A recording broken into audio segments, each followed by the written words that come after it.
আসসালামু আলাইকুম গাইস, সকলে কেমন আছেন? সকলে ভালো আছেন। আমি সৌরভ।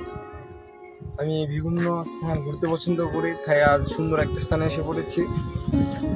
আমি এখন যে স্থানটি আছি সেটা লোকেশন হচ্ছে আমাদের মদন থানার একেবারে শেষে যে ফতেপুর আছে, ফতেপুরের একটু সামনে এগুলো পাবেন ধানকুনিয়া নামে একটা গ্রাম।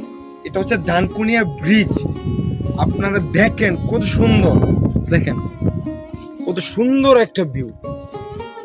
এটা হচ্ছে নদীর নামটা অবশ্য আমার জানা নেই, কিন্তু নদীটা আসলে দেখার মতো। ছোটবেলা কত নদীর কত কবিতাতে পড়েছি। আসলে এই নদীটা কবিতার মতো, নদী খুবই সুন্দর একটা এরিয়া। দেখেন এখানে কিছু চাষা নৌকা নিয়ে মনে হয় মাছ মারার জন্য নেমেছে। সুন্দর একটা দৃশ্য। আর এটা হচ্ছে অটো স্টেশন।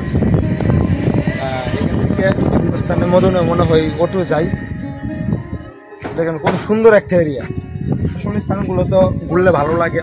আমাদের বাংলাদেশ সুন্দর, তার চেয়ে একটা বড় কথা হচ্ছে আমাদের মদন থানা খুব সুন্দর একটা থানা। আপনি মদন থানার যেখানে যাবেন চারদিকে সুন্দর সুন্দর দৃশ্য দেখতে পাবেন। যেমন আমাদের মদনে উচিতপুর আছে, তাছাড়া পেকিং রোড আছে এবং বিভিন্ন স্থান আছে। সো গ্রাম মানে সুন্দর। আমাদের মদন থানা গ্রাম, প্রত্যেকটা গ্রাম সুন্দর। ধানকুনিয়া গ্রামে এসে আমি আসলে গ্রামটা প্রেমে পড়ে গেছি। খুব সুন্দর একটা দৃশ্য। দেখেন আকাশের কত সুন্দর একটা ভিউ, নীল আকাশ, হ্যাঁ আকাশে পাখি খুব সুন্দর। সো সকলে যে যেখানে থাকবেন কাজের পাখি অবসরে আপনারা এইসব স্থান ভ্রমণ করবেন, শিখতে পারবেন, দেখতে পারবেন। ধন্যবাদ সবাইকে।